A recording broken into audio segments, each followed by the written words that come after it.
Reporting for the Intermountain Christian News, I'm Dr. Anthony Harper here at the White House. So serious issues to deal with in light of what's going on in Afghanistan, especially with regard to the safe passage of American citizens getting to America or other countries safely. We have ongoing concerns about the Taliban, of course, and their treatment of women and children, their abuse, by the way, of women and children, and the Taliban preventing American citizens and other people from getting to the Kabul airport safely. So I need to know from the White House about what is really going on the ground as far as the Taliban. The question is, are they going to back down? And the concern about China's involvement with the Taliban. So many serious issues regarding, there are a lot of valuable resources in Afghanistan, that being rare earth elements, resources that China is interested. A lot of people concerned about the corruption in the Afghan army and how they easily gave up and ran, didn't respond to protecting Afghan citizens. So many questions, so many concerns, a lot to pray for the safety of our American citizens and others that need to get to America or other safe countries in this matter. So please pray for the people in Afghanistan that are being tortured by Taliban, that greatly impacted their freedoms, that are suffering so much. So thank you for your prayers for them.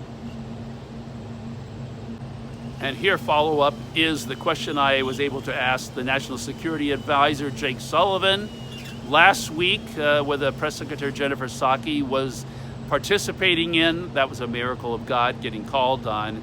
So pray for more opportunities for me to be called on here at the White House, and for so crucial interviews that need to happen, especially with the upcoming interview request to be granted for my interview with the Israel Prime Minister Naftali Bennett.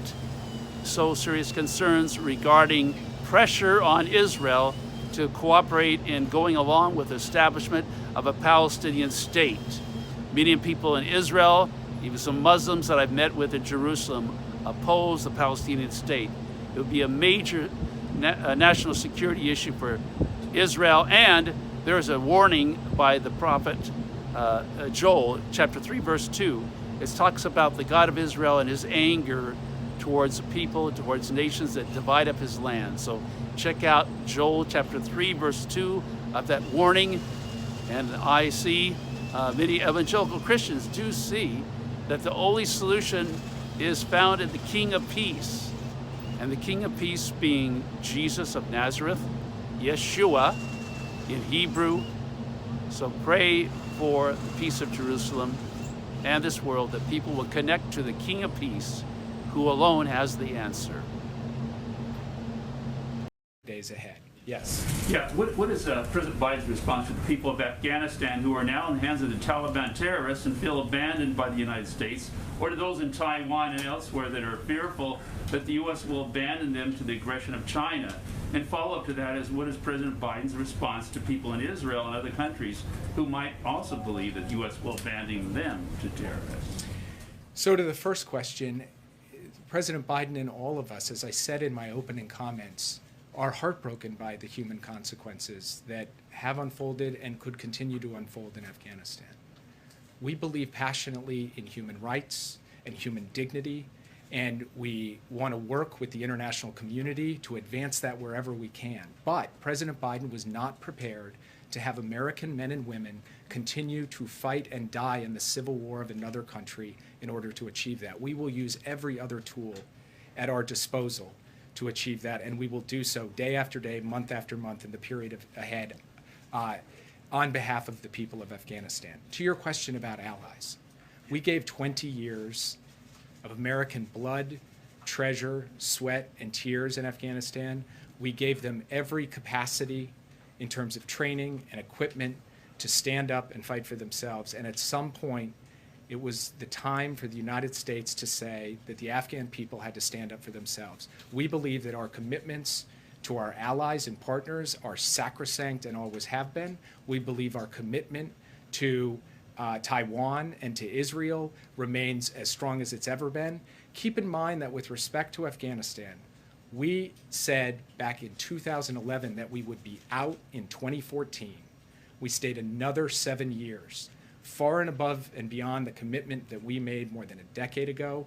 And the last thing that I would say is that President Biden is laser focused on accomplishing the core national security objectives of the United States.